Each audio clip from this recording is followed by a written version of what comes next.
Alors, on a le thème, Christian l'a dit, c'était l'apport, la contribution des associations des usagers dans l'évaluation des technologies de santé en vue de leur remboursement.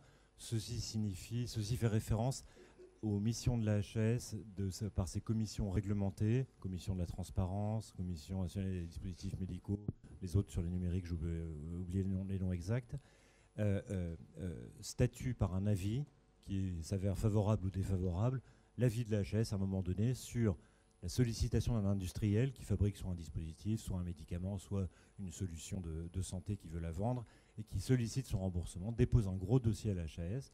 Cette dernière regarde, les commissions en charge décident et un avis est rendu. Voilà, au ministère qui lui-même, il appartient au ministère, enfin aux organes du ministère derrière, de décider, de signer la décision.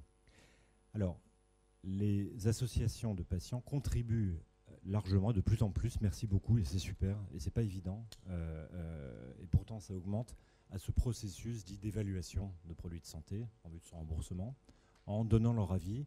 Vous le savez, pour nombre d'entre vous, c'est très utile pour les commissions de connaître l'impact sur la qualité de la vie, l'expérience avec les traitements et peut-être les nouveaux traitements.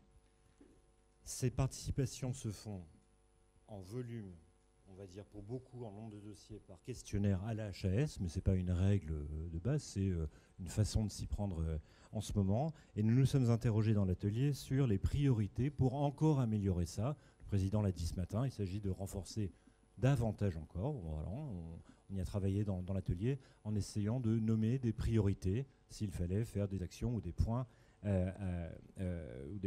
d'avancée aujourd'hui. Alors, on a distingué ce qui relevait de la HAS en propre, ce qui relevait du monde associatif en propre, entre guillemets, tout ça n'est pas très net, et puis évidemment des actions communes, enfin je veux dire, les frontières ne sont pas toujours évidentes. Alors, les associations disent, numéro 1, il nous faut travailler, ça veut dire qu'il faut du temps multiplié par des ressources. Or, l'une et l'autre, du côté des associations, font défaut. On a partagé ça en atelier dans les locaux de la HAS. Bon, ça appartient plus aux assos pour des raisons évidentes, mais nous, on a besoin de le savoir et d'y être sensible. Les associations nous demandent dans cette même idée de les informer le plus en amont possible pour gagner du temps du fait que des évaluations ont lieu.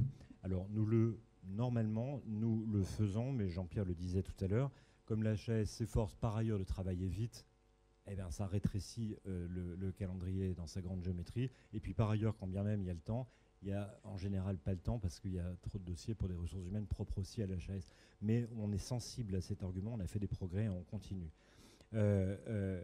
Qu'est-ce qu'il va advenir de la position en Europe? De l'Europe? Est-ce que la HAS a une position sous le contrôle de Maggie qui est là? Je ne vais pas lui donner la parole maintenant parce qu'on n'a pas le temps.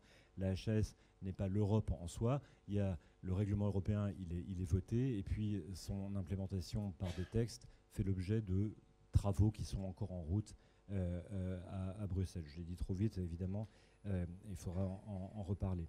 Les associations nous disent, nous voudrions être mieux formés à la façon dont nous contribuons, et en particulier formés aux méthodologies que nous devrions utiliser pour produire des résultats que l'on pourra faire valoir de façon solide devant les commissions.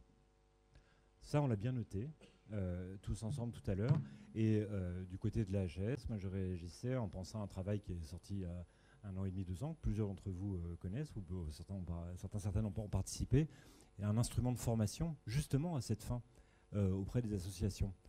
L'information a été très intéressante, ça veut dire que je retiens que nous HAS, j'ai envie de faire des efforts pour mieux faire savoir que cet instrument existe, et peut-être même, parce que ça a été évoqué aussi pendant l'atelier, en faire des éléments modulaires plus simplifiés, parce que les sujets sont très complexes et entremêlés. Il y a beaucoup de, enfin, il y a du, comment dirais-je, il y a du fond et de la forme technocratique avec les circuits et les institutions dont on ne peut pas se défaire, et ça nécessite peut-être effectivement un peu plus de détails. J'en ai quasiment terminé pour laisser le micro à toi, Jean-Pierre.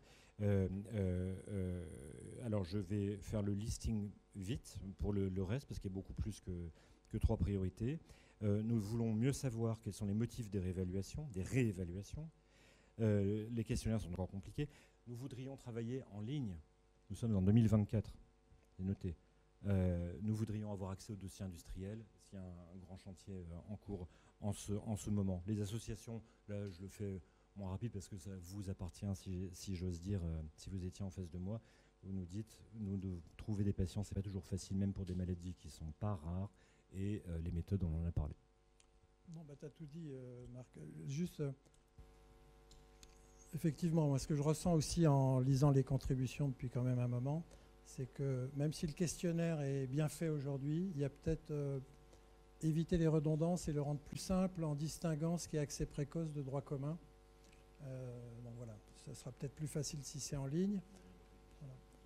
Il y a aussi quand même sur une des remarques qui est très intéressante sur les indicateurs de qualité de vie ou de ce qu'on appelle aussi maintenant les Patient Reported Outcomes.